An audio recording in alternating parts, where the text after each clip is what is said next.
Se cumplen 60 años de la creación del CONET, el Consejo Nacional de Educación Técnica. 1959, un momento en que la Argentina pensaba, por esos años, fines del XIX, principio del siglo XX, ¿cómo inventar este país? Bueno, Educación Técnica de Roca a Frondizi. Estamos con Pablo Pinot, doctor en educación, profesor de la Universidad de Buenos Aires, un experto en historia de la educación en Argentina y en América Latina. Muchísimas gracias, Pablo, por estar aquí. Por la invitación, muchas gracias. Bueno, educación técnica, educación industrial, se habla siempre que es la salida, esa relación virtuosa entre la sociedad, la educación, el mundo productivo, la salida de la Argentina. ¿Cuándo nace el interés de la dirigencia argentina por la educación técnica, tecnológica en Argentina? Es una pregunta complicada porque siempre encontrar un origen es difícil, ¿no? Pero ya Sarmiento, Alberdi, no puede encontrar en los primeros escritos una idea de tratar de vincular educación y producción, que es un poco abandonado, ¿no? La creación del sistema educativo mediante el modelo oligárquico, agroexportador, no le da mucho lugar a la formación para el trabajo. Digo, no hay una idea industrialista. Alcanzaba con simplemente algún disciplinamiento de la fuerza de trabajo sencillo para que trabajaran. Y ya sí, avanzando la década del 20, la década del 30, ¿no? Al calor de los cambios sociales, económicos, en algún lado mucho vinculado con efectos de la Primera Guerra, ¿no? Con la aparición de cierta tibia industrialización, empieza a aparecer la educación técnica. Ahora, ¿no es Roca el que avala, digamos, la primera escuela técnica en la Argentina? No, sí, hay algunas. En la segunda presidencia, sí, ¿no? Pero no, el proyecto Mañasco, que fracasa, es un proyecto educativo. Ya rápida, hay una evaluación muy rápida de los grupos oligárquicos del modelo fundacional, ¿no? Con la ley 1420. Mañasco intenta hacer un cambio, por eso hay muchas escuelas Mañasco, digamos. ¿Y en qué época fue esto, Pablo? 1905, pero no triunfan. En realidad hay otro proyecto después, en 1916, el último proyecto antes de que Irigoyen llegue al poder. ¿Y la escuela Otto Krause? La Otto Krause tiene ¿De 1899? Sí, pero es una escuela, exactamente, no es un sistema educativo. Hay una institución específica, muy vinculada con lo técnico, de donde debía salir tal vez el semillero que iban a ser ingenieros. No es lo mismo pensar una única institución que pensar un sistema, un ramal. Esa escuela nace del departamento técnico que dependía del Colegio Nacional Pellegrini, Carlos Pellegrini. Que dependía de Buenos Aires. Claro, que era comercial. Es decir, hay en esa voluntad de desprendimiento y constituirla como la Escuela Nacional de Educación Técnica, ¿no hay una voluntad de mirar el Estado y la formación ciudadana de otra forma, más vinculada con el trabajo? Sí, pero vuelvo a esto, es solo una institución. Hay una señera, obviamente el Otto Krause es una famosa escuela técnica, pero es una institución, ¿no? Esto va a pasar mucho tiempo hasta pensar una rama, una cantidad de instituciones. ¿No? ¿Cuándo se da ese salto entonces? Y empieza a darse de a poco en el 20 y el 30, pero claramente es en el peronismo, ¿no? Quien, claramente, entre otras cosas, el peronismo es quien crea la escuela técnica, la Universidad Obrera Nacional, lo que es la UTN. El mismo en el 59, no solo se crea el CONET, sino que la vieja Universidad Obrera Nacional pasa a ser la UTN. Digamos, y ahí la CENAOP, que va a ser lo que va a ser el CONET, con el peronismo, obviamente muy vinculado con el proyecto educativo, el proyecto social peronista, ¿no? Claro. Ahora, ahí ya había sido la Revolución Libertadora o el golpe de Estado de 1955. ¿Qué peso tuvo el frondicismo? Pues estamos hablando del CONET en 1959, no está el peronismo. No, es que el problema es el siguiente. Uno de los problemas que tiene que enfrentar la educación, el desarrollismo, o sea, el modelo que va a traer Frondizi, es que no puede decirse la educación técnica, obviamente es parte, hay una apuesta en la industria nacional, y una apuesta al trabajo productivo, a cierta lógica de fábrica, pero que heredaba que había sido fundada por el peronismo. Entonces hay una contradicción muy fuerte. Tengo que seguir con esto, pero tiene un origen que mucho no me gusta. Entonces uno puede ver ¿cómo miraban el frondicismo y el peronismo la educación técnica y la matriz productiva? ¿Era muy distinto?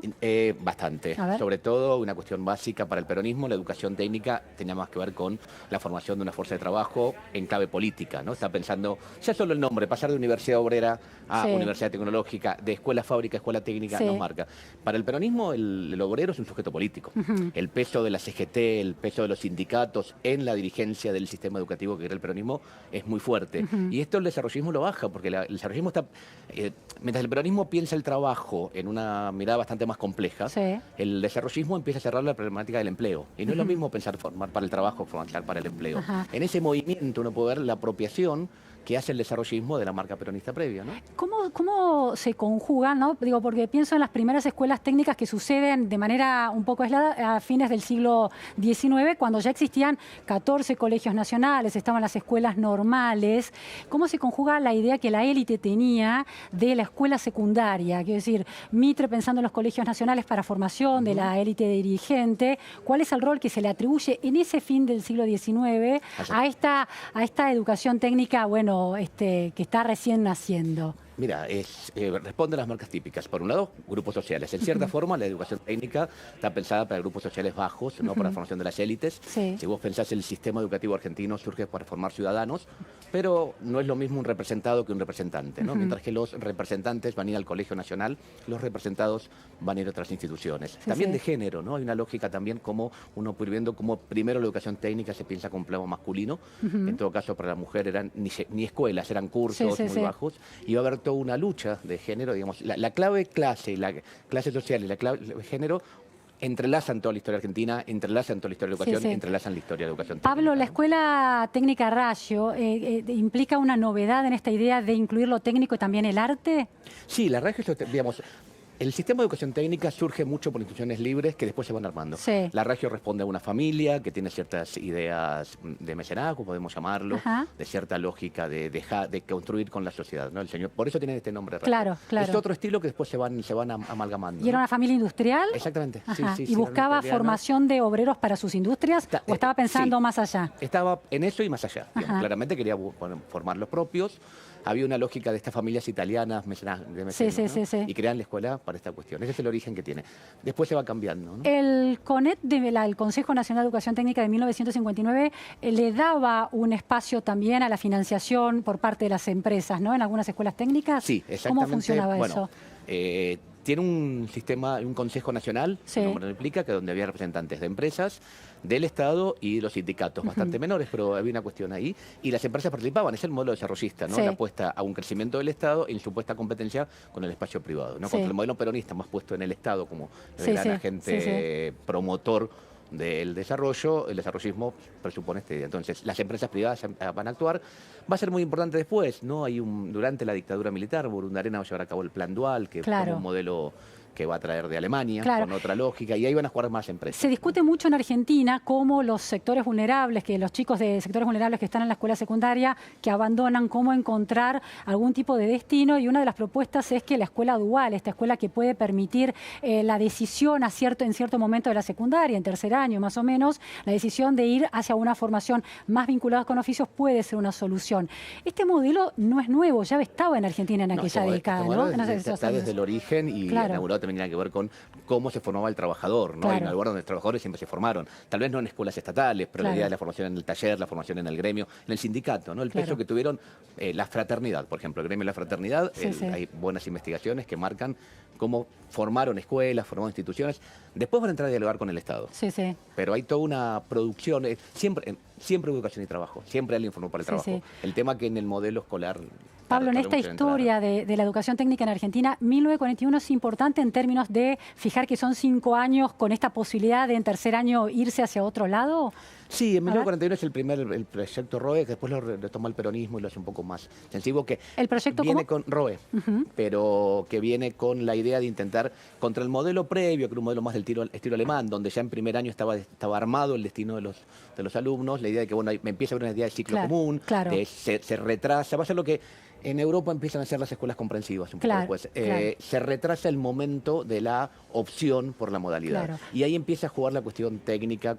Sobre todo era muy poco, era como para ver si desataba vocaciones o ganas de ser algo por el estilo. Tenía más que ver con ver si alguien se enganchaba. No era una formación para trabajo en el sentido estricto. Y Pablo, esta posibilidad de postergar la decisión en la que un adolescente que entraba a primer año desde ese punto no estuviera determinado a seguir una formación técnica, la posibilidad de postergar esa decisión, por ejemplo, en tercer año, tuvo que ver también con un paradigma de concepción de la movilidad social en Argentina, que las clases medias no querían de alguna manera reproducir su posicionamiento social teniendo hijos obreros. Sí, tenía que ver con esto, con esta confianza de pensar el sistema educativo como un impresionante trampolín social.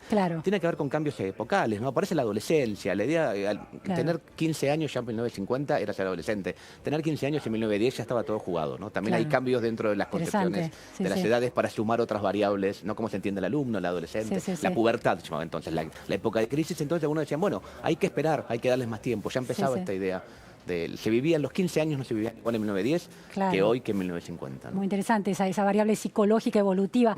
Pablo, ¿en qué momento explotan en términos de cantidad de escuelas y cantidad de alumnos, la matrícula escolar, las escuelas técnicas secundarias? Empieza a pasar con el peronismo en los 60, digamos, acompañando la masificación de la escuela secundaria. En algún lado lo que uno puede ver es que más o menos siempre la escuela técnica tuvo un porcentaje parecido, sobre el 25%, y se mantuvo siempre, nunca creció más que otros niveles. Siempre fue dentro de la expansión de la escuela secundaria, mantuvo la misma proporción, alrededor del 25%. ¿Y eso tiene que ver con un estancamiento de la capacidad del desarrollo productivo de Argentina y algún tipo de correlación?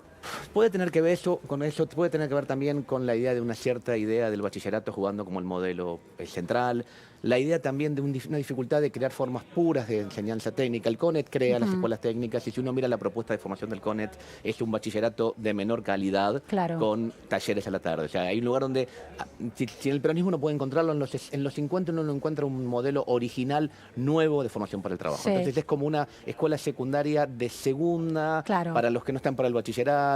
No termina en algún momento de armar una nueva propuesta, ¿no? De imprimirle prestigio social. Exactamente. Sí, es como la segunda opción o la opción para los sectores vulnerables un poco condenados en sus destinos. Exactamente. Hay toda una pelea después, durante mucho tiempo, las escuelas secundarias para si el título habilita o no continuar estudios universitarios. Sobre todo con Onganía, ¿no? Hay una ¿Cuándo se da esa decisión? Va y viene. Pero en la década del 60, en todo el onganiato, es clarísimo una buena cantidad de contraleyes, de las leyes que planteaba Onganía. La idea de, bueno, sí, si no, a veces el título de escuela técnica permitía ir a alguna universidad y a otras no, dando un examen. Fue cambiando muchísimo hasta esta idea que todo título de escuela secundaria habilita. Sí, la consagración... Hasta el alfonsinismo hay que esperar para que pase eso. Ahí es cuando se equipara la calidad de cualquier título de escuela secundaria habilita. En términos de la universidad.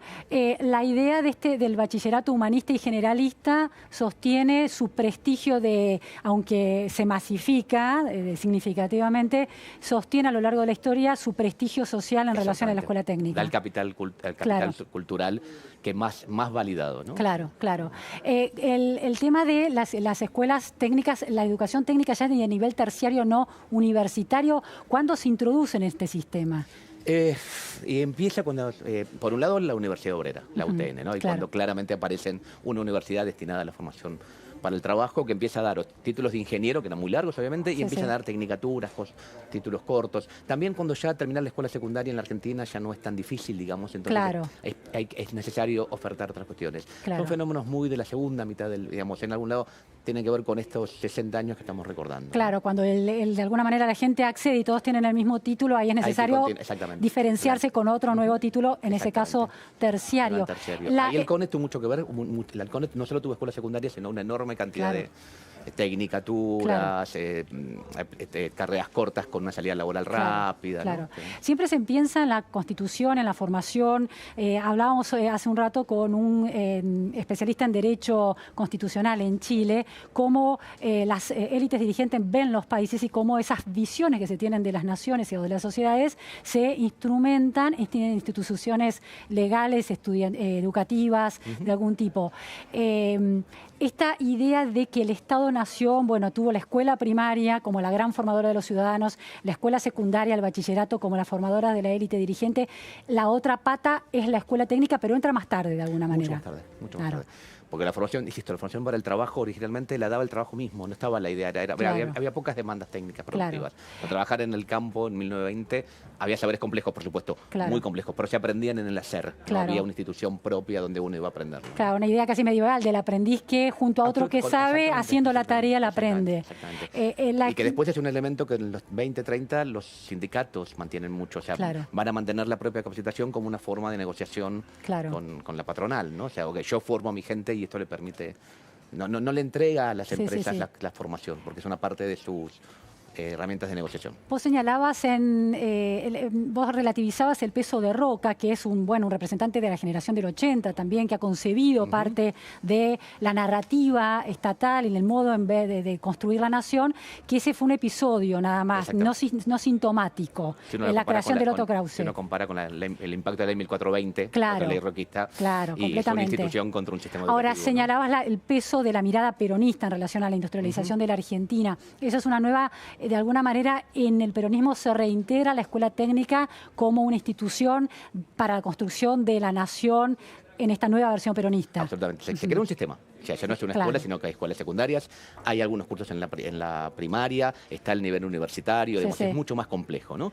Aparece la idea del sujeto del aprendiz, que es estos chicos, decían ellos, que además de estudiar tienen que trabajar, entonces piensan, bueno, estos jóvenes, estos adolescentes que además de trabajar tienen que estudiar, el colegio secundario no tiene lugar, hay que pensar una forma educativa donde se pueda trabajar y aprender, ¿no? Ahora, Pablo, en este caso de los estudiantes de sectores más vulnerables que, bueno, necesitaban integrarse rápidamente al trabajo, es una visión como sujeto político, pero había una visión más de un Estado que además se mete a producir, estoy pensando en yacimientos petrolíferos fiscales, claro, hay también una idea de que el Estado forma para la matriz productiva. Forma y es parte de la matriz productiva. Claro. O sea, el Estado tiene una cantidad de fábricas, de industrias, uno mira, no sé, los argentinos de entonces y está esta idea, ¿no? del Estado fabricando cosas y las escuelas fabrican, pero el Estado no es simplemente alguien que licita, sino que regula. Ni que regula ni que licita, produce. ¿No? Hay un Estado con una buena cantidad de empresas a su cargo. Bueno, una imaginación política impresionante en fines del siglo XIX,